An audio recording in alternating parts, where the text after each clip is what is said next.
you some fables.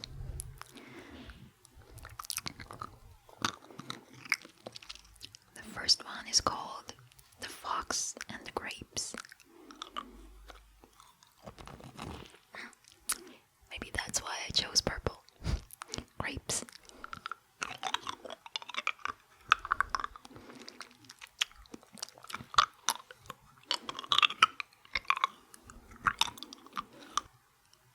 Long ago, there lived a fox who loved to eat. He lived close to a vineyard, and he used to stare at the lovely grapes that hung there.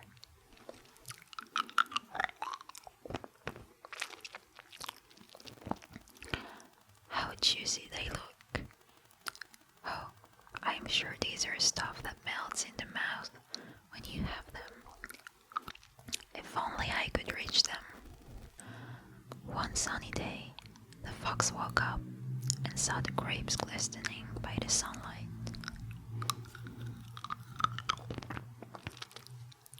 The vineyard looked heavenly, and the grapes looked so luscious that the famished fox could no longer control itself.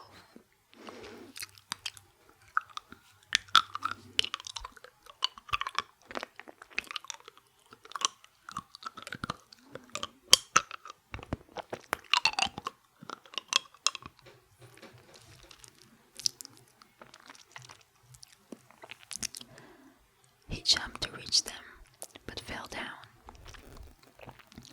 He jumped again. No, they were much higher. He jumped even more, but they were still out of reach.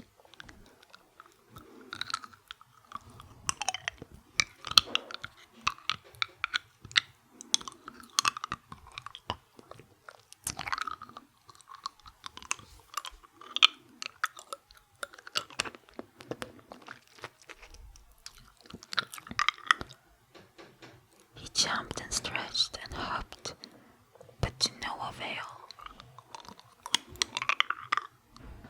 Those yummy grapes hung higher than the fox could reach. No matter how hard he tried, the fox could not reach the grapes.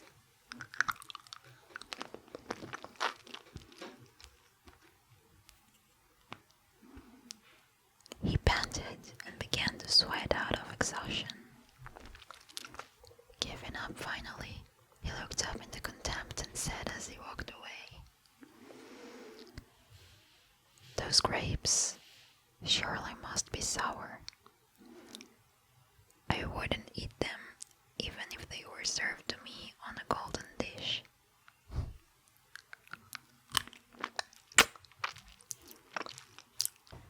And the moral of the story is, it's easy to despise what you cannot have.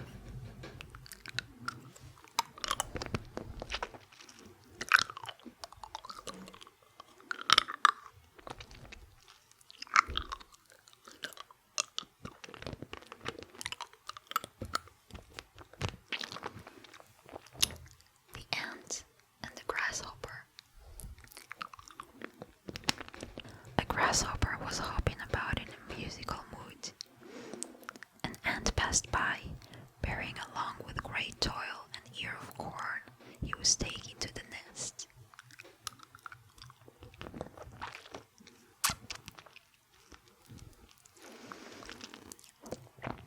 The grasshopper invited the ant to sit for a chat with him, but the ant refused, saying that, "I'm storing up food for the winter." "Why don't you do the same?" asked the ant to the grasshopper.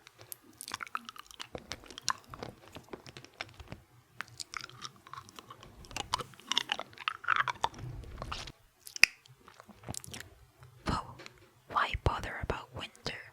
said the grasshopper. "We have got enough food at present." But the ant went on its way and continued his toil. Finally, when winter came, the grasshopper found itself dying of hunger, while it saw the ants distributing corn and grain from their storage. Then the grasshopper understood understood that it is best to prepare for the days of necessity. Next fable, the lion's share.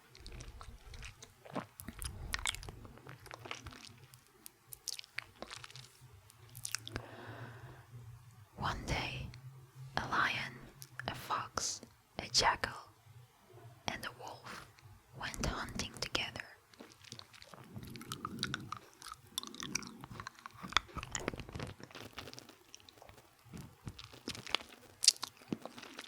All day long, they tried hard, but could not find anything satisfactory. It was only in the late afternoon that they could catch a deer.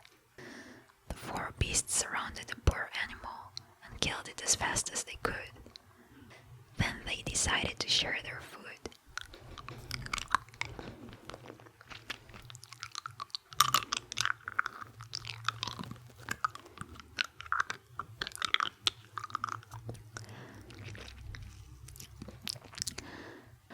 The lion was the lord of the jungle and superior to all in strength.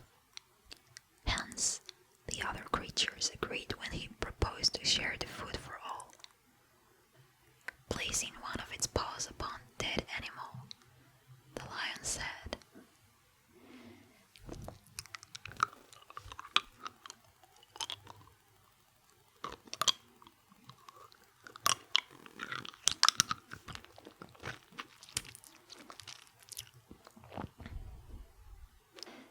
"You see, as a member of the hunting party, it is my right to receive one of these portions."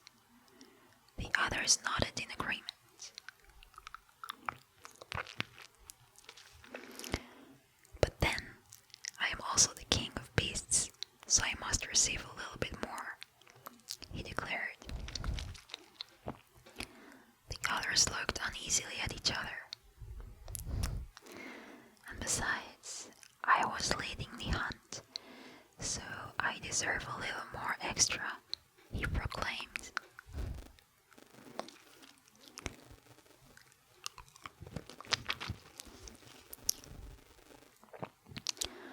The others mumbled something, but it could not be heard.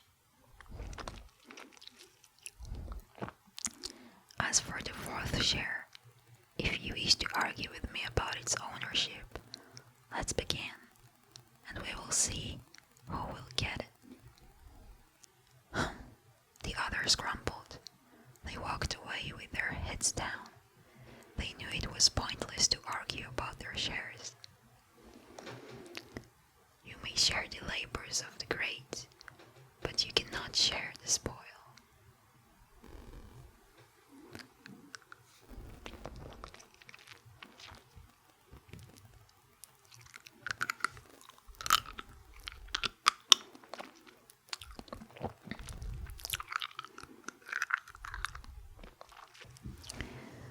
And the last fable, the earthen pot and the brass pot.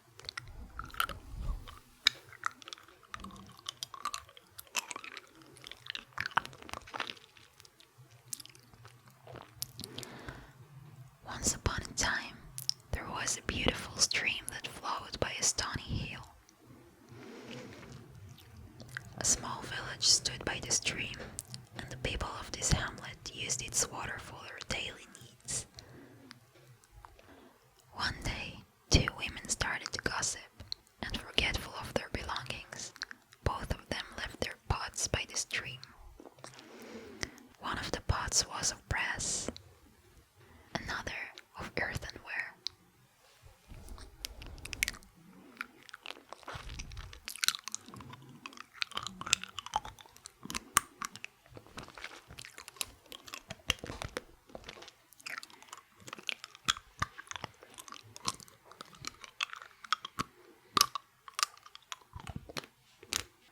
When the tide rose, the swollen waters carried off both of the pots downstream.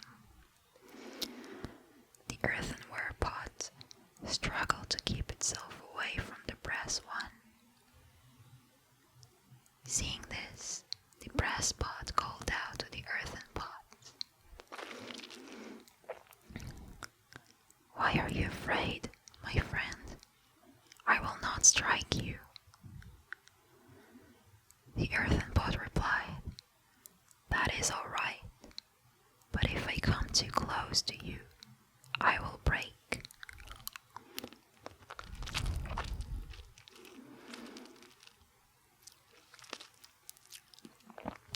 You are too tough, and I am so weak. Whether I hit you or you hit me, I shall be the one to suffer for it.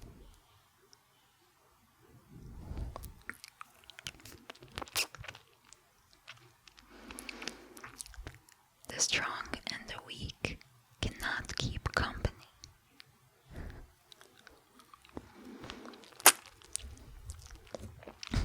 What a cruel moral of a story.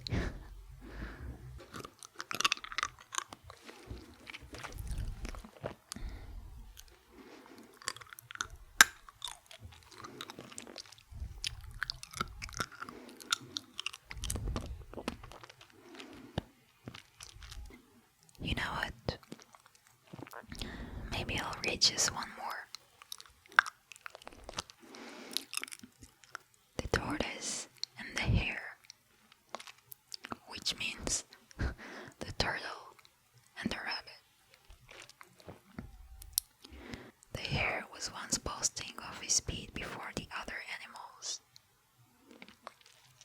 I have never yet been beaten, he said, when I put forth my full speed. I challenge anyone here to race with me.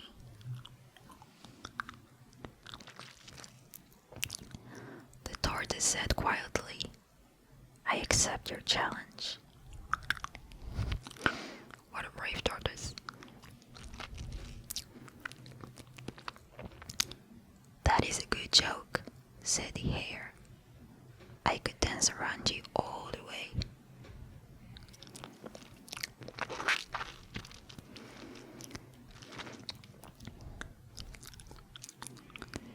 Keep your boasting until you've beaten, answered the tortoise. Shall we race? So, a course was fixed and the start was made. The hare darted almost out of sight at once, but soon stopped, and, to show his contempt for the tortoise, lay down to have a nap. The tortoise plodded on and plodded on, and when the hare awoke from his nap, he saw the tortoise nearing the finish line, and he could not catch up in time to save the race.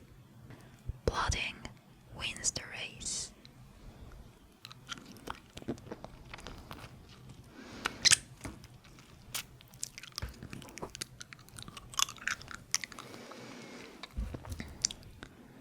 See you next time.